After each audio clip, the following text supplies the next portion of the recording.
नमस्कार दोस्तों, आपका हमारे YouTube चैनल ओए कहानियाँ में स्वागत है। ऐसी ही और कहानियाँ सुनने के लिए हमारे चैनल को सब्सक्राइब करें और बेल आइकन को प्रेस कर दें ताकि हर कहानी का नोटिफिकेशन आप तक पहुंच सके। अनीता के परिवार में उसके माता पिता और एक भाई था जो सब एक साथ रहते थे।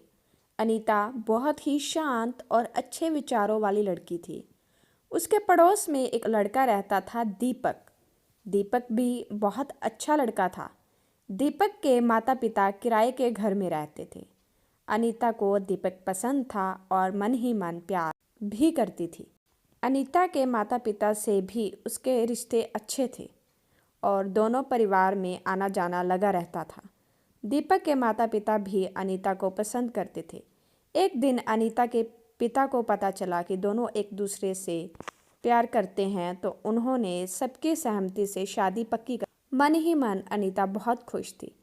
उसे उसका प्यार जो मिल रहा था। अनीता की खुशी खुशी शादी हो गई। अनीता और दीपक बहुत खुश थे। दोनों ने अपनी नई जिंदगी की शुरुआत बहुत अच्छे से की। फिर दीपक को दूसरे शहर में नौकरी हो गई और सारे परिवार के साथ दीपक दिल्ली रहने चला गया। सब कुछ ठीक चल रहा था, पर कुछ समय बाद अनीता को महसूस होने लगा जिस दीपक से वह प्यार करती थी, अब वो दीपक एकदम बदल चुका था। एक दिन दीपक अनीता के घर जाता है और अनीता को वहाँ छोड़कर चला जाता है। कुछ दिन बीत जाते हैं, लेकिन दीपक अनीता को लेने नहीं जाता है।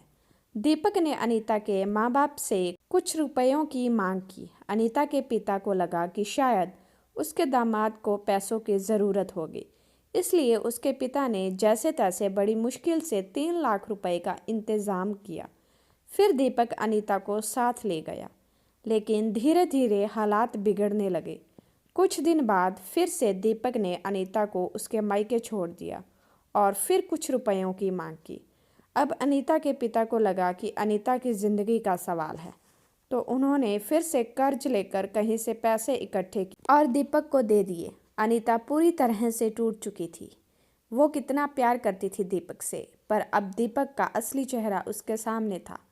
दीपक के घर वाले भी पैसे के लिए अनीता पे बहुत अत्याचार करते थे, मारपीट करते थे। एक बार अनीता ने अपने माता पिता से पैसे मांगने से मना किया तो उसके पति ने उसे घर से निकाल दिया। अनीता अपने माता पिता के घर चली गई और दीपक पे मुकदमा दर्ज कराया, लेकिन दीपक अनीता को लेने नहीं आया। अनीता अपने माता पिता पे बोझ बनना नहीं चाहती थी, इसलिए उसने एक स्कूल में पढ़ाना शुरू किया। अब वो अपनी ज़िंदगी जी रही थी, लेकिन हर लड़की चाहती है कि वो अपने पति के साथ खुशी खुशी रहे। अनीता हर बार दीपक को फ़ोन करती और गिड़गिड़ाती। उसने दीपक को माफ़ भी करने का फैसला ले लिया था, लेकिन दीपक नहीं मानता था। अनीता दीपक से अब भी प्यार करती थी। एक दिन अनीता शाम को घर आ रही थी, तभी उसने दीपक को फ़ोन किया और बोली, मैं तुमसे बहुत प्यार करती हूँ, मुझे अपने साथ ले चलो, हम अपनी ज़िंदगी को नए तरीके से शुरुआत करेंगे। लेकिन दीपक नहीं माना और बुरा भला बोलने लगा। उस दिन अनीता को बहुत ठेस लगी। उसने कहा, मैं मर जाऊंगी, लेकिन फिर भी दीपक नहीं माना और अनीता अंदर से इतनी टूट गई थी कि अब उसके पास हिम्मत नहीं बची थी। वो जीना नहीं चाहती थी। उसे लगा वो अपने माता पिता पे बोझ बनकर नहीं जिएगी। ऐसी ज़िंदगी से तो मर जाना बेहतर है। और अनीता ने खुद खुशी कर ली। इसमें अनीता की क्या गलती थी? और उसके माँ बाप जो कि अपने बच्चे के आने की राह देख रहे थे, लेकिन अब अनीता लौट कर नहीं आने वाली थी। हमें कभी भी अपने जीवन से हारना नहीं चाहिए, हमें ज़िंदगी से लड़ना चाहिए। कहते हैं ना, ज़िंदगी तो लड़कर ही जी जाती है, जो हार गया वो मर गया। अगर दीपक उस दिन मान जाता तो अनीता आज बच जाती। और हमारे देश में आज दहेज के लिए पता नहीं कितनी ऐसी अनीता मर रही हैं। हमें ऐसा नहीं करना चाहिए। आज आप किसी के साथ ऐसा करेंगे तो कल आपके साथ भी ऐसा होगा। हमें दहेज का विरोध करना चाहिए। ना जाने दुनिया में कितनी लड़कियां दहेज का शिकार हो जाती हैं।